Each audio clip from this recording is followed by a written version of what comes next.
மேடையில் இருக்க பெரியவங்க, பத்திரிகை, தொலைக்காட்சி, இணையதளம், எஃப்எம் ஸ்டேஷன்ஸ்லேருந்து வந்திருக்க நண்பர்கள்,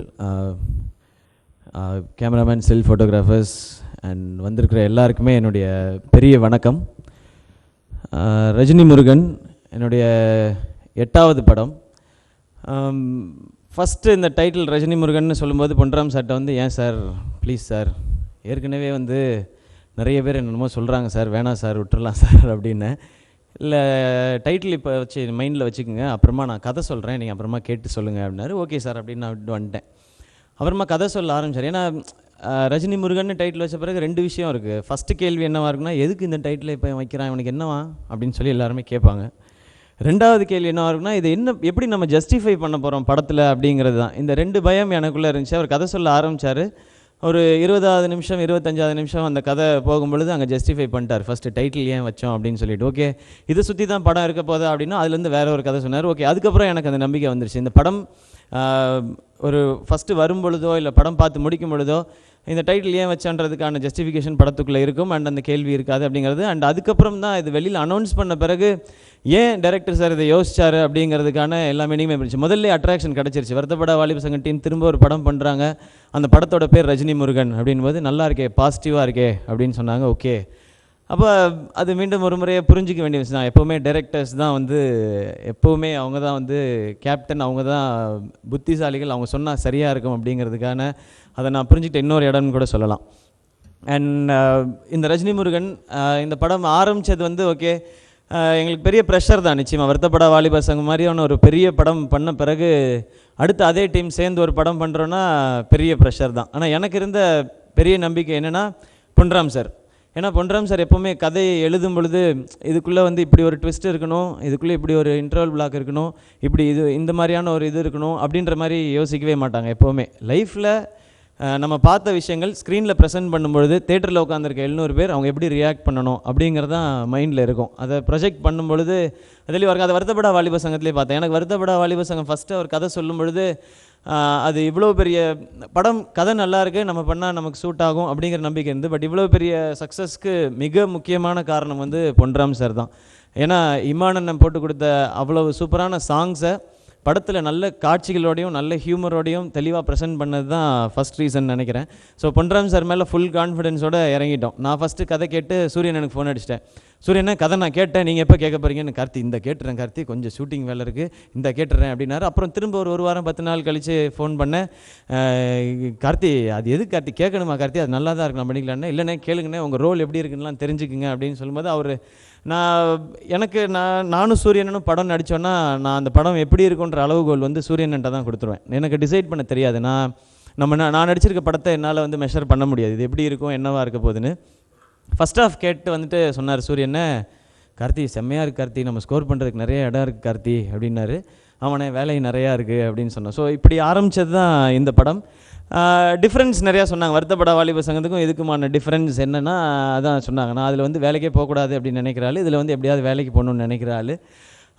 அதை தவிர்த்துனா அதில் ஃபேமிலியை பற்றி எதுவுமே சொல்ல, இதில் ஃபேமிலியை பற்றி நிறையா விஷயங்கள் சொல்லியிருக்கோம். இது 2ம் இன்றைக்கி கண்டுபிடிச்சது தான். நாங்கள் இதுக்கு முன்னாடி தெரில, எங்களுக்கே தெரில. இன்றைக்கி நிறைய இன்டர்வியூ கொடுக்கும்போது ஏதாவது ஒன்று பேசணுமே இந்த படத்தை பற்றி, ரஜினி முருகன் பற்றி சொல்லுங்கள் அப்படின்னாங்க. சரின்னு 2 பேரும் கலந்து ஆலோசித்து இந்த 2 பாயிண்ட் என்ன ஒரு மாதிரி இருக்குது, ஒத்துக்குவாங்க, ஜனங்க அக்செப்ட் பண்ணிக்குவாங்க, நம்ம இதை சொல்லுவோம் அப்படின்னு சொல்லிட்டு. மற்றபடி எந்த விதமான புது முயற்சிகளும் இந்த படத்தில் கிடையவே கிடையாது. இது வந்து சிரிக்க வைக்கணும், ரசிக்க வைக்கணும் அப்படிங்கிறது தான். இந்த படம் ரிலீஸ் ஆன பிறகு வந்து பயங்கரமாக எங்களை வந்து அப்ரிஷியேட் பண்ணுவாங்க அப்படிங்கிற எண்ணத்தில் இது இல்லவே இல்லை. அப்ரிஷியேஷன் எப்படி இருக்குன்னா, படம் பார்த்தோம் ஜாலியாக இருந்துச்சு, இந்த 3 வார்த்தை கிடச்சிதுன்னா அதுதான் எங்களுக்கு இந்த படத்தின் மூலமாக கிடைக்க போகிற ஆஸ்கர் விருது. அப்படி தான் மொத்த டீமே ரெடி ஆகிருக்கோம். இப்போ இந்த டீம் ஃபார்ம் பண்ண பிறகு இதுக்கு யாரெல்லாம் நடிக்க போகிறாங்க அப்படின்போது இந்த தாத்தா கேரக்டர் யார் சார் பண்ண போகிறாங்க அப்படின்னு கேட்டிருந்தேன். அவர் அப்படியே நாங்கள் அப்படியே யோசிச்சிட்டே இருக்கோம், இது வந்து கேட்கணும், பட் அவர் ஒத்துக்கு வரான்னு தெரில அப்படின்னு சொல்லி, யாரை சார் கேட்க போகிறீங்க அப்படின்போது ராஜ்கிரண் சாரை கேட்க போகிறோம் அப்படின்னாங்க. சூப்பர் சார், சார் ஒத்துக்கு வரா அப்படின்னா, ஏன்னா இதில் ஹியூமர் நிறையா இருக்குது, நம்ம சேர்ந்து பண்ணுறோம். சார் வந்து சாலிடாக சீரியஸான ரோல் தான் பண்ணுவாங்க, நம்மளை மாதிரி எப்படி பண்ணுவாங்க, நம்ம ஒத்துக்குவாங்களா நம்ம கூடலாம் சேர்ந்து பண்ணுறதுக்கு அப்படின்னு எனக்குள்ள டவுட். நான் டேரக்டர் சார்கிட்ட கேட்டுக்கல. அப்புறம் கதை சொல்லி முடித்த உடனே சார் பண்ணுறாங்கன்னு ஒத்துக்கிட்டான்னு எனக்கு பிரமிப்பாயிடுச்சு. அப்படி ஓகே சூப்பர், நம்ம வந்து ராஜ்கிரண் சாரோட ஸ்க்ரீன் அண்ட் ஸ்பேஸ் வந்து ஷேர் பண்ண போகிறோம் அப்படின்னு சொல்லிட்டு நான் சாரை ஷூட்டிங்கில் பார்க்கும்போதெல்லாம் சொல்லுவேன், சார் நீங்கள் வந்து அரண்மனை கிளியில் வந்து அப்படி தோளில் தூக்கி வச்சு கடக்கு மடக்குன்னு உடைக்கிறதெல்லாம் நான் பார்த்துருக்கேன் சார். அந்த படம் நான் பார்க்கும்போது ஃபஸ்ட் ரோவில் தான் எனக்கு டிக்கெட் கிடச்சிது. நான் இப்படி உட்காந்து பேன்னு பார்த்தேன், அவ்வளோ பெருசாக நீங்கள் இருந்து அப்படி டமால்னு உடைச்சிங்க சார் அப்படின்னு சொல்லிட்டு. அப்புறம் கிளைமேக்ஸ் ஃபைட் எடுக்கும்போது எனக்கு ஒரு ஆசை வந்துச்சு, சார் உங்கள் கூட சேர்ந்து நடந்து வர மாதிரி ஒரு ஷாட் இருந்தால் நல்லாயிருக்கும் சார் அப்படின்னு சொல்லிட்டு ஓடி போய் டேரக்டர்கிட்ட கேட்டேன், சார் இது வந்து நீங்கள் படத்தில் வைக்கலனா கூட பரவாயில்ல, ஒரே ஒரு ஷாட் அந்த மாதிரி எடுத்து எனக்கு கொடுத்துருங்க சார், நான் வச்சுக்கிறேன். எனக்கு என்னமோ திடீர்னு ஆசையாக இருக்குது சார் இந்த இடத்துல சாரோட சேர்ந்து நடந்து வரணும் அப்படின்னு சொல்லிட்டு நான் என்னோடய வருங்கால சந்ததியினருக்கு போட்டு காமிச்சிக்குவேன் சார் அப்படின்னு. அவர் வந்து ஓகே வச்சுக்கலாம் அப்படின்னு சொல்லி டேரக்டர் சார் வந்து உடனே எடுத்து கொடுத்தாங்க. அதுதான் இப்போ டீசரில் இருக்க ஷாட்டு. எனக்கு அதை பார்க்கும்போதுலாம் சந்தோஷமாக இருக்குது. ஓகே சூப்பர் அப்படின்னு சொல்லி இப்போ அது படத்துலேயும் அதை சாலிடாக வச்சிட்டாங்க. அவரோட நடிக்கிறது அப்படிங்கிறது அதில் நான் பார்த்துக்கிட்ட விஷயம் என்னென்னா, என்ன எழுதி கொடுத்துருக்காங்களோ அதை நம்ம கரெக்டாக சொல்லணுங்கிறது, இன்னொன்று அதை நம்ம உள்வாங்கி சொல்லணுங்கிறத ராஜ்கிரண் சார்ட்ட பார்க்கலாம். எல்லாருமே அந்த ஒரு ஷாட் பற்றி சொன்னாங்க. அதனுடைய லென்த் வந்து 7 மினிட்ஸ் கட் பண்ணவே இல்லை. ஃபுல் லென்த்து சிங்கிள் டேக்கு, எங்கேயுமே ஒரு ஃபம்பிளோ தடுமாற்றமோ எதுவுமே இல்லை. மொத்த பேரும் அப்படியே சாரையே பார்த்துட்ருக்கோம். எல்லார் கண்ணும் அப்படியே கலங்குது. சூரியனை வந்து அதை ஏன்னா நாங்கள் ஃப்ரேமில் இருக்கமா இல்லையான்றது எங்களுக்கு தெரியல.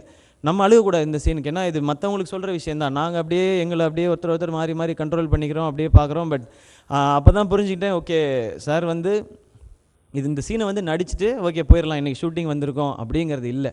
இது இன்றைக்கி இந்த கேரக்டரை எனக்கு வாழ்கிறதுக்காக கிடைச்சிருக்க ஒரு வாய்ப்பு. இதை நான் இன்றைக்கி பயன்படுத்திக்கணும். ஏன்னா இந்த படம்ங்கிறது ஒரு ஹிஸ்ட்ரி, இதை மாற்ற முடியாது, திரும்ப எழுத முடியாது அப்படிங்கிறத உணர்ந்து பண்ணதான். டெஃபினட்டாக அன்றைக்கி ஷூட்டிங்கில் நான் எடுத்துக்கிட்ட பாடம் அதுதான்.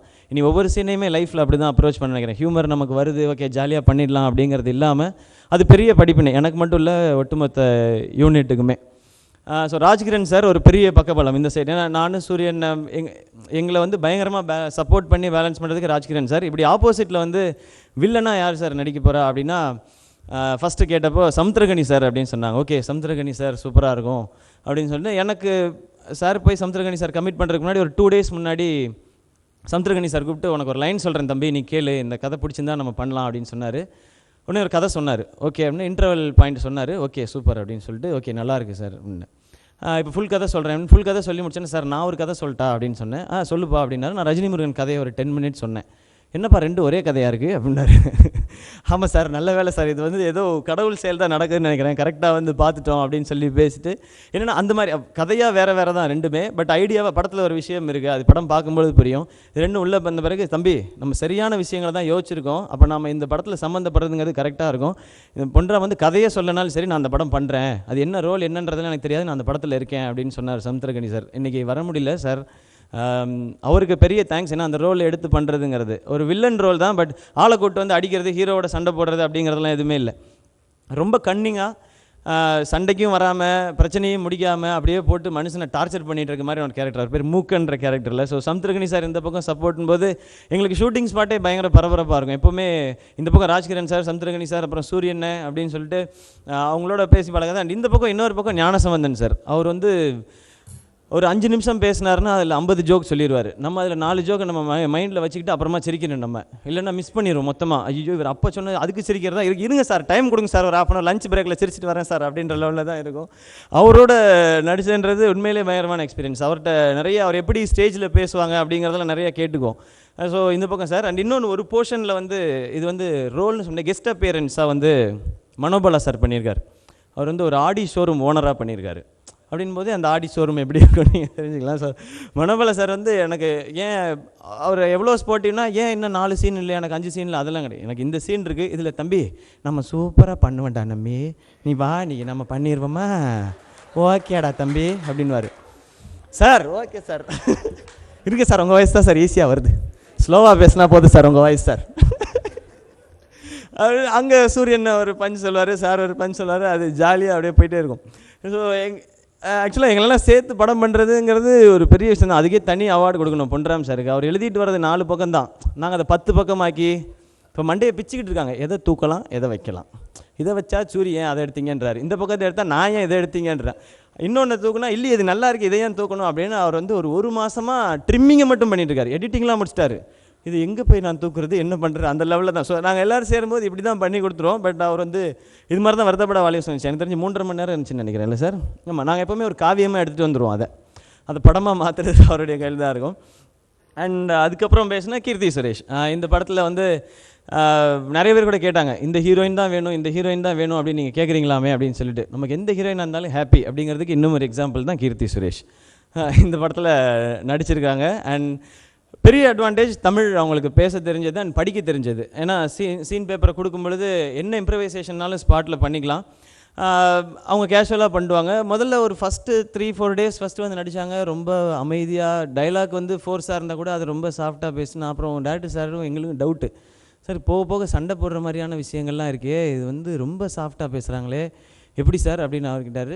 எனக்கு தெரில சார், நீங்கள் தான் சார், இது எப்படின்னா, சரி சார் பார்ப்போம் சார் அடுத்த ஷெட்யூலில் அப்படின்னா.